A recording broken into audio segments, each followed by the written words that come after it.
जंगल आहे. रामकृष्ण हरी आयुर्वेदिक चॅनलमध्ये सगळे स्वागत आहे. आता बघा आपण एक इकडे जंगलात आलेलं आहे. आता बघा हे असं मोठे पहाडी मोठे मोठे सगळे जंगल आहे. आता इथं काकाली एक आम्हाला वनस्पती गावली. आता काका ह्या वनस्पतीची थोडी माहिती सांगा, आपली कशा कशाला चालते.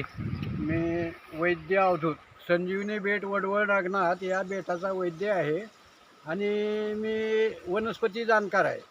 तर ह्या वनस्पतीला कोणीही तुडवून जाते, कोण बी याला बघत नाही, ह्याची राखण करीत नाही, काय नाही. कुठेही वापरणारी वस्तू आहे. पांढरट जाग्यात किंवा गटारीच्या बाजूला बी राहते ही. तर ह्या वनस्पतीपासून हे जे पानाचा रस जर 2-2 चमचे रोज दिला तर रक्ती कॅन्सर म्हणजे ब्लड कॅन्सर, त्या ब्लड कॅन्सरवर चालणारी वस्तू आहे. तर ह्याचे 2 चमचे काढून आपण कुठली नुकसान नाही. 2 चमचे रस घेतल्यामुळं काही ह्याचा कुठला त्रास होणार नाही किंवा कुठलंही काही होणार नाही. आणि 2 तास जेवायला नको आहे नंतर 2 तास. आणि पत्ते म्हणजे तिखट खायचं नाही किंवा खरड बी खायचं नाही, वाताळ खायचं नाही. ह्या पत्ते केल्या तर त्या कॅन्सरवर चांगलं काम करतं. आणि तोंडातलं बी आलं तर त्याच्यामध्ये जर ही तोंडात खिळविलं समजा गुळण्या केल्यासारखं, तर तोंड आलेलं सुद्धा कमी होतं येणं. आणि बाकी पहिले लोक जे आहेत ते काय तांत्रिक लोकही वापरते त्याची काही माहिती मला नाही, पण मला माहिती असलेली ही आहे.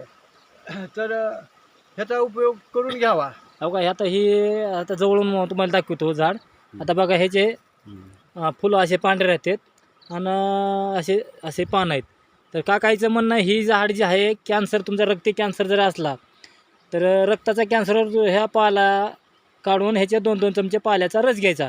तुमचा कॅन्सरवर चांगला गुण येतो आणि कॅन्सर राहायला मदत होती. कॅन्सरचे किटाणू त्याच्यापासून मेल्या जातात. तर ही अनुभवी सिद्ध वनस्पती आहेत. एकदम ह्याचा परफेक्ट वापर करा. आणि जरी कुणाला लागलं तर ह्या व्हिडिओ खाली काकाईचा नंबर टाकीन, तुम्ही त्यांना फोन करून संपर्क साधून औषध दुसरी बी काय लागत असेल तर घेऊ शकतात. रामकृष्ण आयुर्वेदिक चॅनलला लाईक करा, सबस्क्राईब करा, घंटीचं बटन दाबा, दुसऱ्याला शेअर करा, जेणेकरून गोरगरिबाला ही वनस्पती पोचली पाहिजे. कॅन्सरवर असं जर आपण बघायला गेलं तर लाखावर खर्च करून बी कॅन्सर राहत नाही. त्याच्यामुळे ह्या वनस्पतीचा उपयोग करून घ्या, असं आमचं चॅनलचं म्हणणं आहे. रामकृष्ण हरी माऊली.